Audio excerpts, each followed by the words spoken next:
رات کو بھی نہیں دیکھ سکتا۔ توجہ چاہتا ہوں، 18ویں صدی میں اس نے یہ انکشاف کیا، تحقیق کر کے معلوم کیا۔ اب جب اس نے آ کر کے یہاں یہ بات بتائی، ایک عالم دین نے قرآن کی آیت پڑھ کر سنائی۔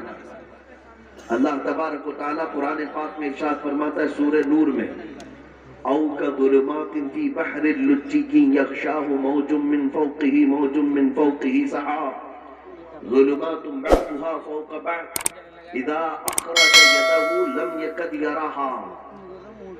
قرآن پاک میں اللہ تعالیٰ فرماتا ہے کہ ایک ایسی جگہ ہے جہاں اندھیریوں پر اندھیریاں ہیں، اور اگر آدمی اپنا ہاتھ بھی نکالے تو اسے ہاتھ بھی نظر نہیں آئے گا۔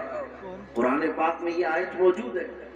جب ایک عالم دین نے اس انگریز کو، سائنٹسٹ کو یہ بتایا کہ جو تم کھوج کر کے آئے وہ 1400 سال پہلے محمد صلی اللہ علیہ وسلم نے یہ بتایا ہے، سبحان اللہ، قرآن پاک میں موجود ہے، تو اس کی حیرت کی انتہا نہ رہی۔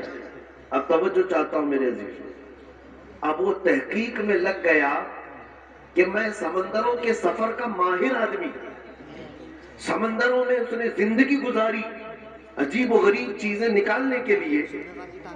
اب جب اسے یہ پتا چلا کہ محمد صلی اللہ علیہ وسلم مجھ سے 1400 سال پہلے یہ بات بتا چکے ہیں، 1300 سال پہلے، تو اب حضور کی سیرت پڑھنا شروع کیا کہ دیکھیں ان کو سمندروں کا علم کتنا تھا، وہ سمندر کے کتنے ماہر تھے۔ توجہ چاہتا ہوں، وہ حیرت میں اس وقت ڈوب گیا جب حضور کی زندگی پڑھ کر کے اسے یہ پتا چلا کہ 63 سالہ حضور پاک کی ظاہری زندگی میں کبھی حضور نے ایک بار بھی سمندر کا سفر کیا ہی نہیں۔ رسول پاک صلی اللہ تعالیٰ علیہ وسلم سمندر کے سفر میں کبھی تشریف نہیں لے گئے، اتفاق نہیں ہوا۔ اب وہ شخص کہتا ہے جو کبھی سمندر کا سفر بھی نہیں کیا، وہ اٹلانٹک اوشین میں موجود کسی ڈارک سپیس کی خبر دیتا ہے، تو پھر یہ اپنی جانب سے نہیں دے رہا ہے بلکہ اسے اسی نے بتایا ہوگا جس نے سمندروں کو قائم کیا۔ نعرہ تکبیر، نعرہ رسالت، مسلک اعلی حضرت علماء اہل سنت مفتی سلمان ندوی صاحب قبلہ۔ یہ بات میں نے کیوں عرض کی، مجھے بتاؤ اے میرے عزیزو، دنیا نئی نئی کھوج، نئی نئی ریسرچ کے بعد جو چیزیں لے آتی ہے اور پھر اسے ملا کر دیکھتی ہے تو انہیں پتا چلتا ہے نہیں، نبی پاک صلی اللہ تعالیٰ علیہ وسلم نے یہ پہلے ہی بتایا تھا۔ انگلینڈ کے ایک محقق نے، ایک دانشور نے اپنی تحقیق میں یہ کہا کہ چاند کی تحقیق پہ ایسا لگتا ہے کہ کبھی یہ پھٹا ہوا تھا۔ یہ بھی تحقیق کئی سینکڑوں سال بعد کی ہے۔ تب کسی عالم دین نے یہ کہا اقتربت الساعۃ وانشق القمر۔ قرآن پاک میں بھی آیا ہے اور حضور پاک کا معجزہ بھی ہے کہ آپ نے اپنی انگلی کے اشارے سے چاند کے 2 ٹکڑے فرمائے۔ ان کو تحقیق 1000 سال کے بعد ہو رہی ہے، 1200 سال کے بعد انہیں پتا چل رہا ہے۔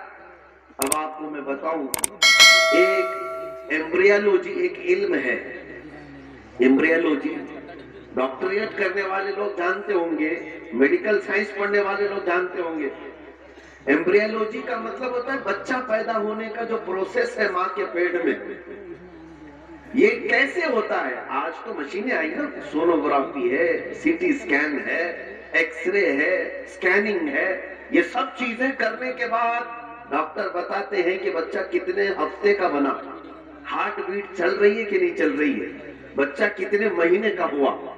یہ ایمبریولوجی کا علم جو آیا ہے یہ 15ویں صدی کے بعد آیا ہے، 15ویں صدی کے بعد آیا۔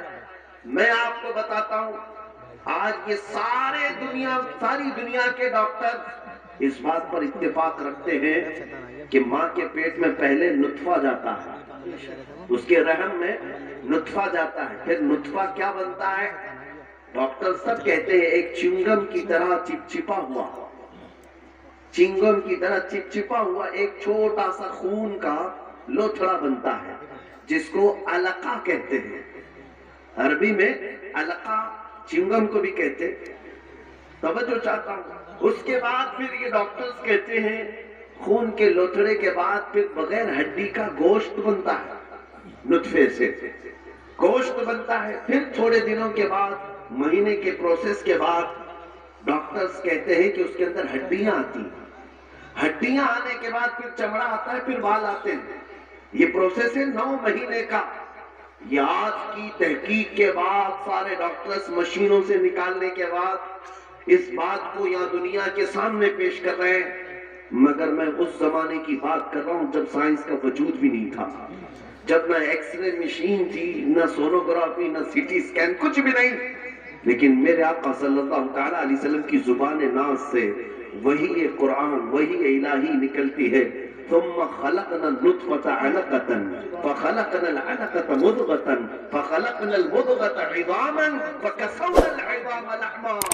اللہ فرماتا ہے ہم نے نطفے سے علقہ بنایا، چنگم کی طرح چپچپا، پھر علقے سے ہم نے مضغہ بنایا، مضغہ کہتے گوشت کے ٹکڑے کو.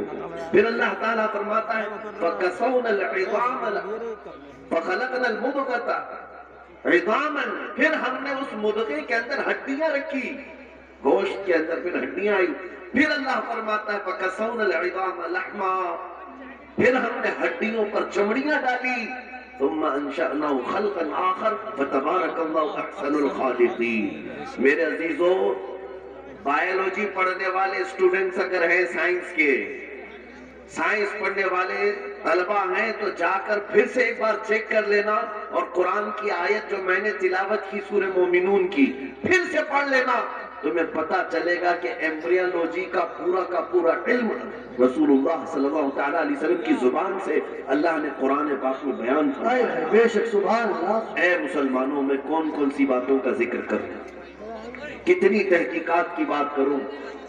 زولوجی ایک علم ہے، جانوروں کے متعلق جانکاری، پرندے آسمان میں کیسے اڑتے ہیں یہ آج تحقیق چل رہی ہے. بڑے بڑے لیبوریٹری کام کر رہی ہیں کہ ان کو کون سی چیز ہے جو ہوا میں روک لیتی